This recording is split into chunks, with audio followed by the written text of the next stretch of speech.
নমস্কার বন্ধুরা, সবাই কেমন আছো? আশা করি সবাই খুব ভালো আছো। বড়দের জানাই আমার সশ্রদ্ধ প্রণাম, ছোটদের জন্য রইল অনেক আদর, ভালোবাসা আর আশীর্বাদ। চলে এলাম কাকলির ক্যানভাসের একটি নতুন পর্বে।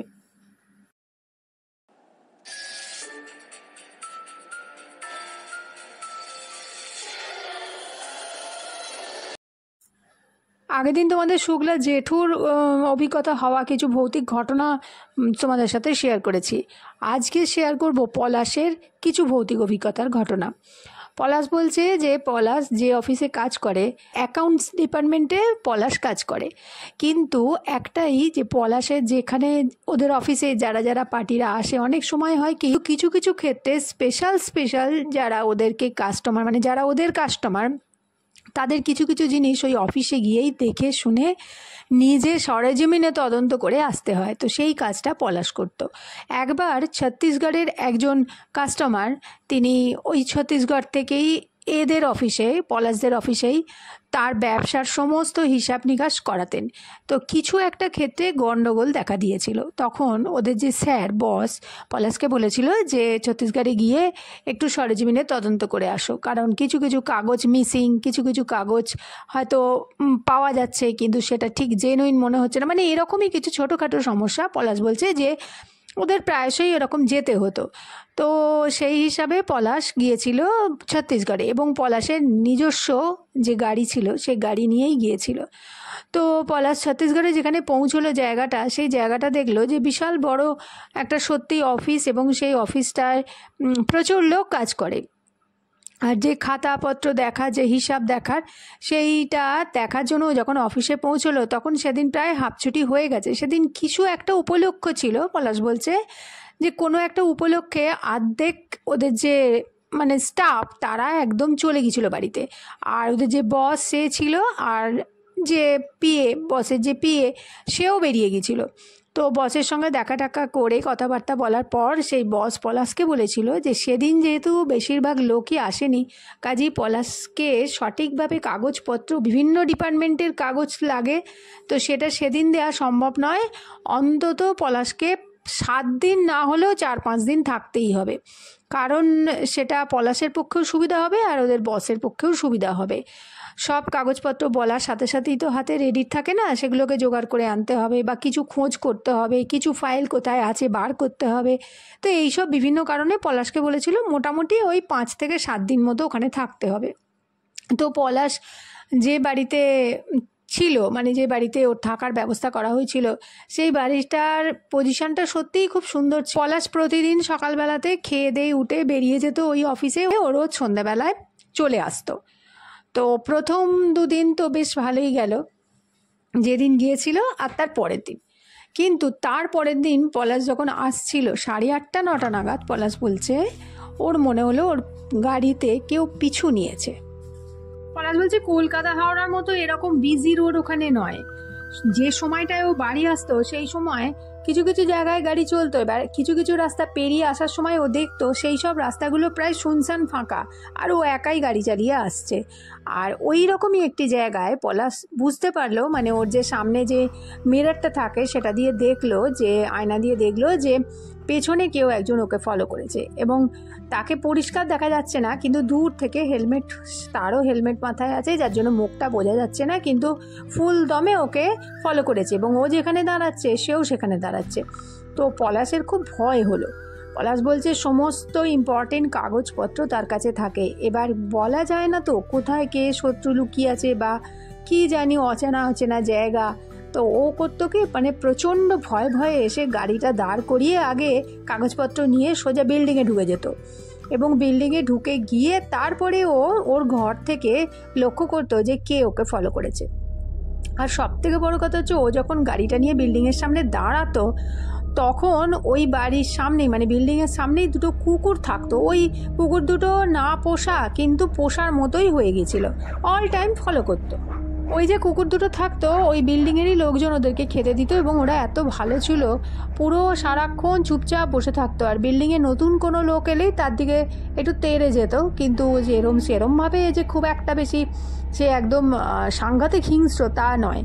তো সামান্য 2 দিন এসছে পলাশ, তাও পলাশকে চিনে গিয়েছিল এবং কিচ্ছু বলতো না, চুপচাপ দুটো কুকুর এক জায়গাতেই শুয়ে থাকতো।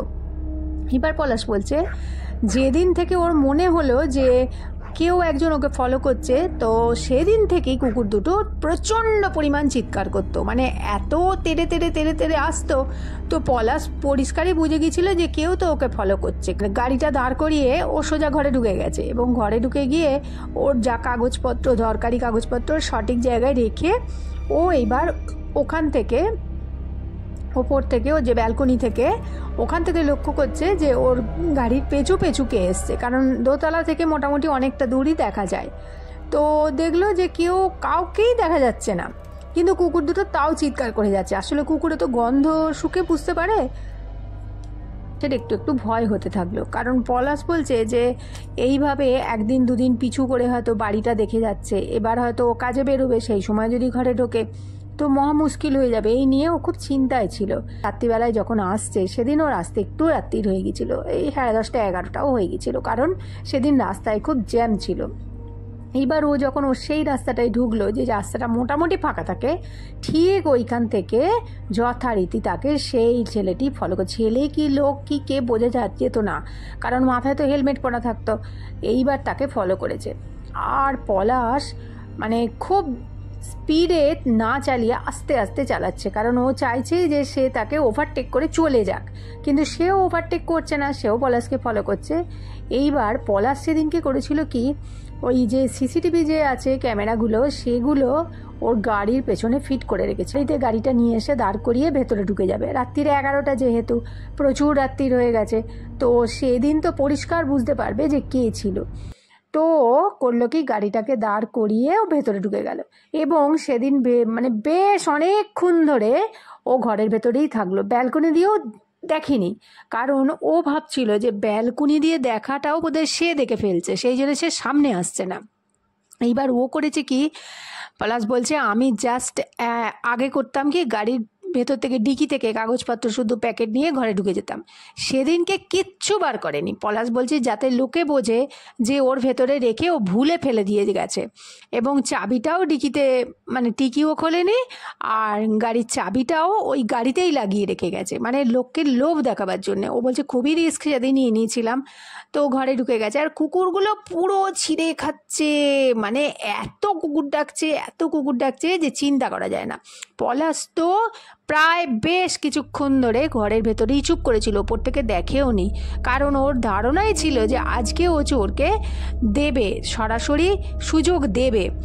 আর সেদিন যেহেতু ডিকিতে কোনো কাগজপত্র ছিলও না, তো গাড়ির চাবিটা তো নিচে ছিল, তো অনেকক্ষণ বাদে ও নিচে এলো এবং আসার পরে দেখলো কুকুরগুলো ডাকতে ডাকতে চলে যাচ্ছে ওইদিকে। লাগানো আছে ওর গাড়িতে, সেটা থেকে ও পরিষ্কার বুঝে যাবে যে কে আসছিল সমানে রাস্তা দিয়ে ওকে ফলো করতে করতে। তো ঘরে গাড়ি ঢুকিয়েছে এবং চাবিও দেওয়া ছিল, কেউ হাতও দেয়নি, কিচ্ছু করেনি।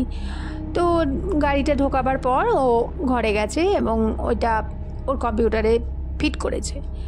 ফিট করার পর যা দেখলো, পলাশ বলছে আমি মানে ও জীবনে এই জিনিস যে দেখবে ও আশাও করতে পারেনি। বলছে ও যখন সেদিনকে 11টার সময় গাড়ি নিয়ে আসছিল, ওর পেছনে ওই যে বাইকটা ফলো করছিল, আয়না দিয়ে দেখেছে সে বাইকের কোনো চিহ্নই নেই, কিন্তু যে জায়গাটা, যে সময়টা ও দেখছে, সেই জায়গাটায় কিন্তু কোনো কিচ্ছু ছিল না, পুরো রাস্তা ফাঁকা। অথচ ও কিন্তু আয়নাতে দেখেছে যে বাইকটা আসছে। এর পরের ঘটনা যেটা, সেটা হচ্ছে ও যখন বাড়ির সামনে এসে গাড়িটা দাঁড় করিয়ে ঘরে ঢুকে গেছিল, কুকুরগুলো যে তেড়ে যাচ্ছিল সেখানেও কেউ ছিল না, পুরো ফাঁকা। তারপরে যে ঘটনাটা হলো, কুকুরগুলো যখন ডাকতে ডাকতে ডাকতে ডাকতে সেই রাস্তা বরাবর ছুটে গেছে, তখন সে দেখলো একটা ধোঁয়া যা দিয়ে তৈরি, একটা মানুষের গঠন যেমন হয় ওরকম ধোঁয়া দিয়ে একটা তৈরি, সেই গঠন আস্তে আস্তে তার গাড়ির সামনে উদয় হলো এবং সেই পুরো গাড়িটাকে রাউন্ড করছে। কুকুরগুলো কিন্তু ওইদিকে ডাকতে ডাকতে চলে গেছে। এবং আরও আশ্চর্যের ব্যাপার, যখন ওই ধোঁয়া মিশ্রিত যে বডি অবয়ব, সে যখন ঘুরছে, কুকুরগুলো ফিরে এসেছে এবং ওইখানে গিয়ে না ডেকে গো গো গো গো করছে। এবং সেই ধোঁয়া শরীর যখন অদৃশ্য হয়ে গেল হঠাৎ করে, তখন কুকুরগুলো গিয়ে কোঁ কোঁ করতে করতে ওদের নিজের জায়গায় চুপ করে শুয়ে পড়ল। এই দৃশ্য দেখার পর পলাশ বলছে ওর হাত পা পুরো ঠান্ডা হয়ে গেছে, গায়ে কাঁটা দিয়ে উঠেছে। ও তাহলে এতদিন যাকে দেখতো সে কোনো মানুষই না, সে একটা অশরীরী, এবং সে মাঝ রাস্তা থেকে প্রতিদিন ওর পেছু পেছু আসতো এবং প্রতিদিন ওর গাড়ির কাছে ঘুরে চলে যেত। কিন্তু কে সে, কেনই বা তাকে ফলো করতো? এর কোনো উত্তর সেদিনকে ও পায়নি। এরপরে ও যথারীতি ওর কাজ শেষ হয়ে গেছে এবং প্রতিদিনই এই ঘটনা ঘটতো। তারপরে ও বাড়ি চলেও এসেছে এবং আসার পর যখন ওর বাড়ির সবাইকে এই ঘটনা বলছে, তখন ওদের বাড়ির যে কর্মসহায়িকা সে বলছে যে খুব কপালের জোর এবং ভগবানের আশীর্বাদ দাদা যে তোমার কোনো অ্যাক্সিডেন্ট, মানে ওর পলাশের কোনো অ্যাক্সিডেন্টই হয়নি। কারণ এই জাতীয় যারা রাস্তায় হঠাৎ করে এরকম উদ্ভূত হয়, গাড়ি ফলো করে আসে, তারা সাধারণত রাস্তায় কোনো রকম দুর্ঘটনার কবলে পড়ে হয়তো শেষ হয়ে যায় তাদের জীবন, কিন্তু সেই যে তাদের আত্মা সে রয়ে যায়। এবং কোনো গাড়ির ছায়ার মতো যদি কোনো গাড়িকে তারা ধরে থাকে, সেই গাড়িরও ওই একই ঘটনা ঘটতে পারে। তো সেই জন্যে ওকে কর্মসহায়িকা যে পলাশকে বলল যে ঠাকুরের অসীম কৃপার, পলাশ বলল যে ওর গাড়ির সামনে সব সময়তে একটা ঠাকুরের ছবির জল স্টিকার লাগানো থাকে, আর যেটা ওর বিশ্বাস, ও যখন প্রত্যেক বিশ্বকর্মা পুজোর দিন গাড়ি পুজো করায় সঙ্গে সঙ্গে ওই একটা ঠাকুরের স্টিকার লাগিয়ে দেয়, আর দেবী মায়ের একটা লাল কাপড় ওর গাড়ির সামনে যেখানে একদম খোপ আছে ওখানে ঢোকানো থাকে। তো সেটার জন্যেই ওর পুরো বিশ্বাস, ওর মানে শতভাগ বিশ্বাস যে ওই কারণেই ওর কোনো ক্ষতি হতে পারেনি। তো এই ছিল পলাশের একটা ভয়ঙ্কর অভিজ্ঞতা, যে অভিজ্ঞতাটা ও মানে এত জায়গায় কাজ করেছে কিন্তু ওইখানে ওর সঙ্গে হয়েছিল, এবং এটাও আমাদের সাথে শেয়ার করেছে। আমিও তোমাদের সাথে শেয়ার করে দিলাম। আশা করি আজকের ঘটনাও তোমাদের অবশ্যই ভালো লাগবে। ভালো লাগলে একটা লাইক করে দিও, শেয়ার করো, প্রচুর প্রচুর শেয়ার করে দিও, কমেন্ট করো। আর যারা এখনও চ্যানেলটিকে সাবস্ক্রাইব করোনি তাদের কাছে একটাই অনুরোধ রইল, চ্যানেলটিকে সাবস্ক্রাইব করে আমার পরিবারের সঙ্গে যুক্ত হয়ে যাও আর এরকম নতুন নতুন ঘটনা শুনতে থাকো। পরের দিন আবার হাজির হয়ে যাচ্ছি নতুন কোনো ঘটনার সাথে। ততক্ষণের জন্য সবাই খুব ভালো থাকো, আনন্দে থাকো, কাকুলির ক্যানভাসের সাথে থাকো। নমস্কার, ধন্যবাদ। আমার সমস্ত ভিউয়ার্সে জানাই অন্তর থেকে অজস্র ধন্যবাদ। এবারে বলবো তাদের কথা যারা আমাকে আগের পর্বে কমেন্ট করেছ। তারা হলেন শিব মুভিস এবং মহুয়া পাল। তোমাদের অন্তর থেকে অজস্র অজস্র ধন্যবাদ এবং ভালোবাসা জানাই।